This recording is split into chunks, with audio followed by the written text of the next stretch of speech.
The Netflix series Vikings Valhalla is back, and in the most recent episode, Freydis Erksdotter abandoned her brother Leif Erikson.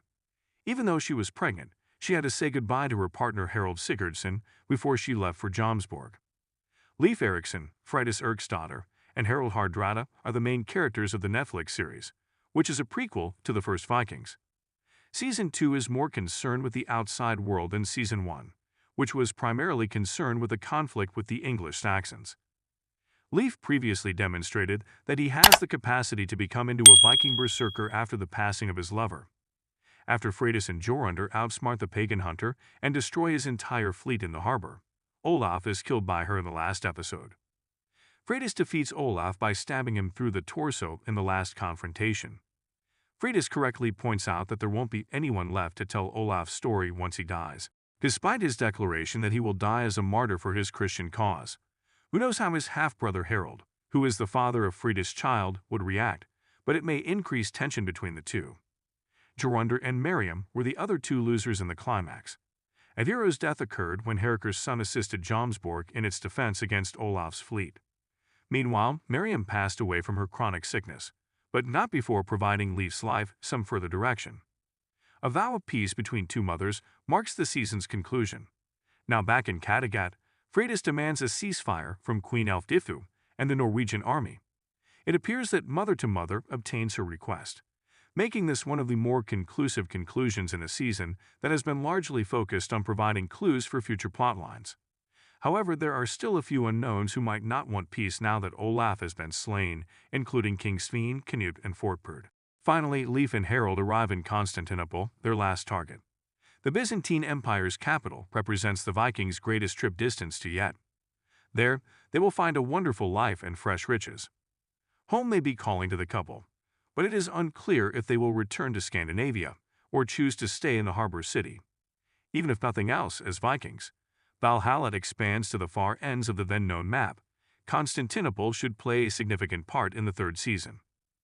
Harold may have felt betrayed by Freydis' decision to keep her pregnancy a secret, as a result of which he surrenders to Elena, who is hiding her own secret. By the end of the season, we learn that Elena was traveling to Constantinople with Emperor Romanos in order to become the new empress, but she makes it perfectly apparent to Harold that their romance is still going strong. If Harold truly cares for Elena, he will have to take a chance on facing an empire's wrath in order to win her back. In the upcoming season, it will be investigated whether he believes that the risk is worthwhile. The plot of Godwin's novel is Valhalla at its most intricate. It's hard to know exactly what to believe at face value because of the Earl of Wessex's deceitfulness. What happened throughout the season was as follows. An attempt to kill Queen Emma was thwarted, but the culprit was later identified as the long-lost half-brother of Godwin's fiancée, Elfwyn. When she refuses to reveal any details of the scheme, she is then tortured and killed. Here is where things start to become a little hazy. It becomes plainly evident that Godwin has seemingly orchestrated events from the beginning, so that King Canute will link him up with his niece Githa out of compassion, despite his wallowing in misery.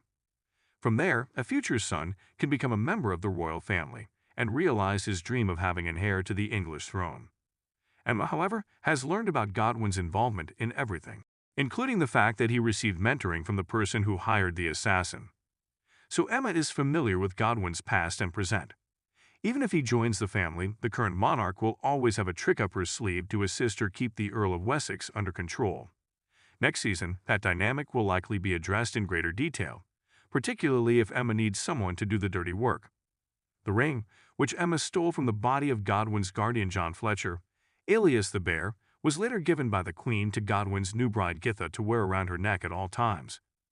Githa is instructed not to remove it, so it serves as a constant reminder that Emmet is aware of Godwin's most sinister secrets and will always be by his side.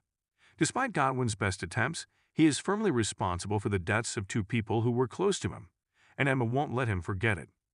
We won't be hanging out for a Netflix renewal as we did for Wednesday or Sandman. Production on the third season, which has already been greenlit, started in May. What does a third season hold in store for our heroes and antagonists? After putting an end to a conflict, Freydis appears satisfied to nurture her son Harold. Leif, meanwhile, is probably going to head straight for Miriam's residence, which is near to Constantinople's Gate of the Lord. The most dangerous voyage is ahead for Harold as he sneaks around in the shadows attempting to earn back Elena's favor after she was elevated to the position of Empress of Constantinople. Being Vikings, of course, a powder keg may suddenly burst over Europe. Now that Godwin has been subdued in London, Emma will probably be a strong ally in the event that someone tries to seize either her throne or any of Fort Bird's power centers. Time jumps are possible, as the creator Jeb Stewart seems to imply in a recent Collider interview. When you watch Seasons 2, it's nearly literary in nature. It features these fantastic temporal jumps and character development, hinted Stewart. And like a truly huge, wonderful novel, it has a number of supporting tales that serve to stabilize what you don't really feel. Similar to leitmotifs, you don't really notice them until you suddenly sense their presence.